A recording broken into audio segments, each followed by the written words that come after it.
بسم الله الرحمن الرحيم. باب بر الأب. عن أبي هريرة قال: قيل يا رسول الله صلى الله عليه وسلم: من أبر؟ قال: أمك. قال: ثم من؟ قال: أمك. قال: ثم من؟ قال: أمك.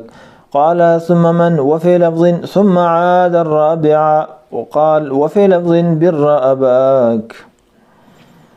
دا درهم باب دی چې امام بخاری لګولې دی د پلار سره د نیکۍ په باره کې. ابو هريره رضی الله عنه نه نقل لی دا فرمایي: قیل اویل شو یا رسول الله اے د الله پیغمبر صلی الله علیه وسلم، من ابر سوق د ډیر حقدار په نیکۍ سره چې زو سره نیکی وکم. نبی صلی الله علیه وسلم فرمایل: امک مورسا. وی بیا ته پوسو کو چې دې پسې بیا سو حقدار دی. نبی صلی الله علیه وسلم او فرمایل: امک استامور. بیا وته ویلا بیا وته نبی صلی الله علیه وسلم فرمایل: امک استامور. سلورم ځل سره ویلا بر اباک د پلار سره نیکی وکا. ابو هريره رضی الله عنه د دې حدیث راوی چې مشهور صحابي دی، فقيه دی، امام دی او مجتهدم دی او حافظ دی د الله د پیغمبر د احادیث علی صاحبه افضل الصلاة والسلام. د دفنم کې مختلف اقوال لی. مشهور قول الله د چې عبدالرحمن ابن صخر د نوم دی، عظیم صحابي دی، جلیل القدر. همدغه رنګي تقریبا د 55 یا 55 سنه کې دا وفات شوی دی او د دې سره حدیث کې راغلی دی وی لا يبغضه الا منافق. وی د دې سره چې څوک بغض نه کوي مګر هغه منافق وي. محبت چې سره څوک کوي هغه مؤمن دی. لا يحبه الا مؤمن ولا يبغضه الا المنافق. عظیم جلیل القدر صحابي دی.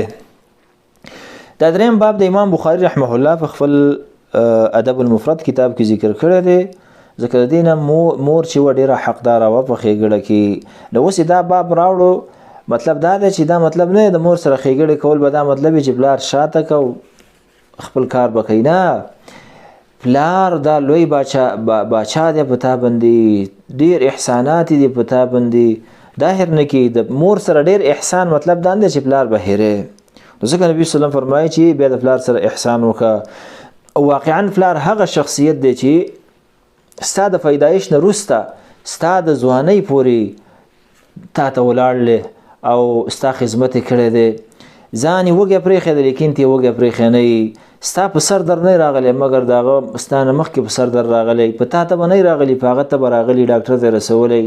ستا د وجې نه د پلار لاسونه همیشه تڼاکې پاتې شوي دي. خدمت یې کړی، ستا دپاره یې مزدوري کړې ده چې بچي مې نار پاتې نه شي. همدغه رنګې مسافرین یې کړي دي، خولې په هغې باندې راماتې شوي دي، پردۍ مزدوریګانې کړي دي. ستا د وجې نه چې زما دا بچی راغټ شي او سبا دپاره زما دپاره زما یو پوشتي شي، زما کومک شي، زه به کمزوری کېږم، زما سره به ښېګړې کوي او ما سره به احسان کوي، ما به ساتي او هم د آخرت دپاره صدقه شي او د آخرت دپاره فایده شي. دا چې پلار دومره احسان تا سره کړی دی، دومره راغټ کړی، دونه نازولی او دونه په غی کې ساتلی، بیا چې ته ځوانۍ ته ورسیږي او بیا پلار شاته کې بچی را مخې ته کې ښځه را مخې ته کې وغیره. دا اسلام کې څه کوي چې څومره یو لرې ځای ته ورسېدلی، بلکې هغه د پښتو غیرت نه هم دا لرې خبره د عزتمندو. په دې وجه باندې د پلار سره ډېر احسان وکړي، ډېر احسان. دا دوه انسانان دا باچاهان دي او دا په ژوند کې بیا نه تکراریږي، مور ده او پلار ده. نو باید چې د هغې سره احسان وشي او د هغې خبرې ته وکتل شي، همدغه رنګې د هغې سره نرمي وکړی شي. نو دا بابو په دې باره کې او مقصد هم پکې د امام بخاري دا چې تاکید دپاره د پلار حق هم ادا شي. څلورم باب امام بخاري رحمه الله دې پسې لګولی دی: باب لین الکلام لوالدیه. باب دی په باره د دې کې چې مور او پلار سره نرمې خبرې کول. ما مخکې ویلي امام بخاري رحمه الله ډېر فقيه انسان تیر شوی دی. داسې بابونه لګوي چې انشاءالله هر څه به ستا زړه ته کوزوي. همدغه رنګې لکه د انسان په طبیعت چې پوهېږي سبحان الله، همدغه رنګې په احادیثو کې ماهر او پویه په ترتیب سره اول عام د مور پلار د حقوق مبارک باب ذکر اول، بیا ورپسې په مور پلار کې مور و هغه ذکر کړه، بیا مور پلار پسې په دې دواړو کې پلار و هغه ورپسې ذکر کو.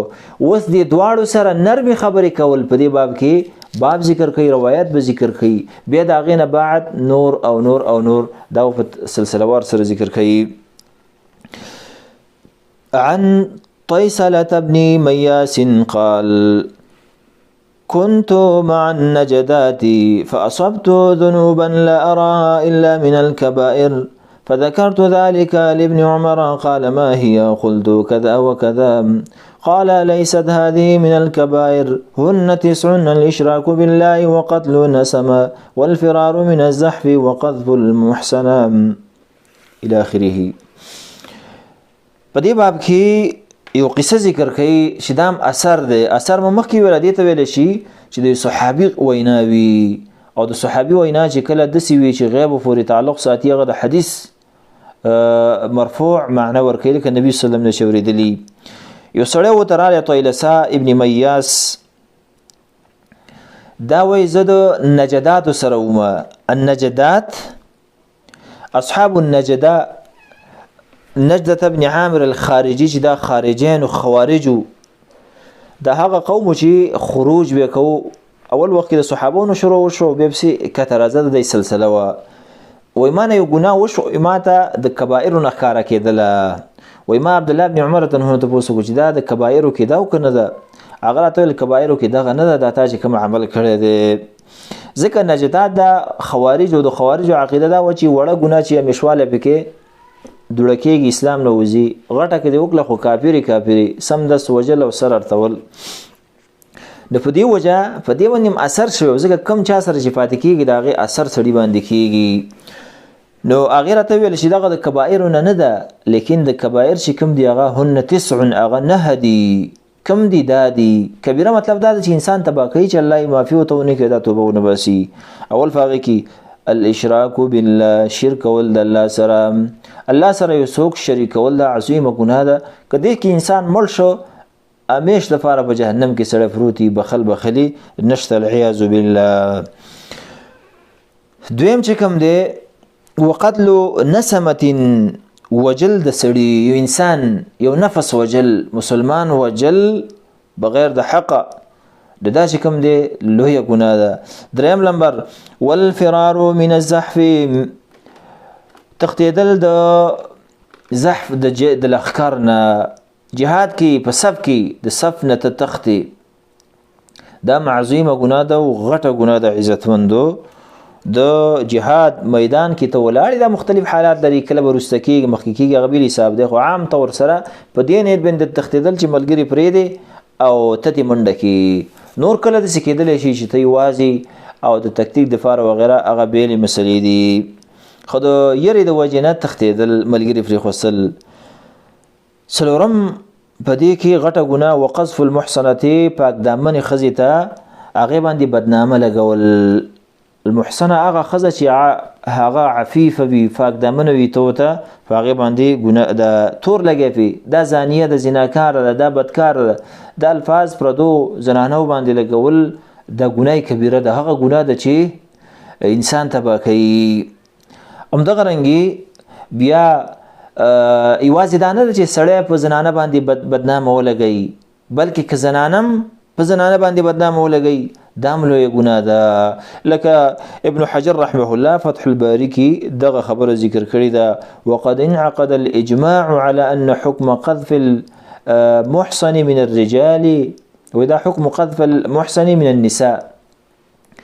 ولکه زنانه نارینه چې څنګه په پاک دامنه زنانه باندې بدنامه ولګوي او دا ګناه ده، دقسې که زنانه ولګوي نو دغه هم ګناهګاریږي. بیا ورپسې فرمایي واکل الربا، سود مال خوړل دا لویه ګناه ده. بیا فرمایي واکل مال الیتیم، د یتیم مال خوړل دا هم غټه ګناه ده. بله دا ده چې والحاد فی المسجد، په مسجد کې ظلم کول، زیاتی کول، دا هم څه شی دی؟ دا هم لویه ګناه ده. هغې کې بېځې سوداګانې خرڅول، په هغې کې جنګونه، بحثونه، دا ټول په دې کې راځي. بل والذي یستسخرو، هغه کس چې یو سړی په اجرت سره ونیسي، مزری دې ونیو بیا وله پیسې نه ورکوي، دا هم په لویه ګناه کې راځي. استصخار یو معنی دغه ده چې په اجرت مزری سره ونیسي بیا ولا مزرین ورکې. دویم سخریه نه مغستلی شوی دوه معنی چې چا پسې خندا کول مسخرې کول دا هم لویه ګناه ده او څومره مسلمانان په دې کې اخته دي. بله ګناه هغه دا د اخري ومه وبکاء الوالدین من العقوق چې دا د دې باب یې لګول هم د دې لفظ دپاره دی. وی مور و پلار جړل د نافرمانی د وجنه ستا د نافرمانی د وجنه مور و پلار دی په جړا شو پوه شو دا عظیمه ګناه دی وکړه دا هغه ګناه ده چې سړی هلاکوي. نو هغه انسان چې د دې د وجنه مور و پلار وجړي د دې د خبرو د وجنه سختې خبرې وکړي وی دا ټول چې هغه دی په جړا که ځان دی تباه که نو باید چې سړی مور و پلار سره نرم خبرې وکړي. قال ابن عمر عبدالله ابن عمر ته ویله اتفرق من النار د اور نه ته تختی دا ستا خوښه ده چې اور نه لرې شي وتحب ان تدخل الجنه او دا دې خوښه ده چې جنت ته داخل شي.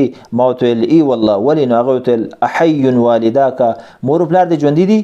ما ورته ویل عندي امي ما سره مور مې ژوندی ده پلار مې وفات شوی دی. بیا ورته ویل عبدالله ابن عمر ورته ویله فوالله لو ألنت لها الكلام وأطعمتها الطعام لتدخلن الجنة ما اجتنبت الكبائر. وقسم بالله وکتاد دی مور ته دی نرمي خبرې وکړي او ډوډۍ دی ورکوله نو ته به خامخا جنت ته داخلیږي تر څو چې د لوی ګناهونو ته ځان ساتلی وي. دا څومره نرمي خبرې د مور و پلار سره کول دومره فایده لري چې جنت ته سړی خامخا داخلوي. حدیث به دلیل وي په دې باندې چې ګناهونو کې لوی وړې شته دی ځکه صریح دی عبدالله ابن عمر وایي چې رضی الله عنه غټ ګناهونه چې دي هغه ودي. دا بله مسله ده چې څومره دي اختلاف دی په دې مسله کې. همدغه رنګې حدیث کې به فایده دا وي چې یو عالم نه تفوس کول د مسلو کومه مسله چې تا ته سخته شي د دې تفوس وکړي. همدغه رنګې حدیث کې به فایده وي چې بغیر د ضرورته به خپل ګناه چاته نه وي چې ما نه دا ګناه شوې ده. یو ګناه به وي یو هغه چې کله ضرورت راشي ځکه دلته هغه کس ورته نه دي ویلي چې ما نه پلانکی ګناه شوې ده. بل روایت اثر امام بخاری رحمه الله دې پسې ذکر کړی دی د عروه رضی الله عنه نه هغه فرمایي دی قول د الله تعالی کې واخفض لهما جناح الذل من الرحمه د دې معنی کوي خکته کا د مور و پلار ته هغه وزرې د ذلت د رحمت د وجنه. فرمایي لا تمنع من شيء احبه لا تمتنع من شيء احبه. وی معنی د دې دا ده چې ته هیڅ یو شي نه مه منع کوه چې کوم شی د هغې خوښي د هغې نه هیڅ کله مه منع کوه. نو دا به دلیل وي په دې باندې چې مور و پلار ته ځان ذلیله کول عاجزه کول دا کول پکار دي. همدغه رنګې په هغې باندې شفقت کول خاص کر چې هغې بوډاګان وي. همدغه رنګې مور و پلار ته هغه شی وړاندې کول چې د هغې پکې رغبت وي هغې ورته خوشحالیږي. هذا وبالله تعالى التوفيق والله أعلم.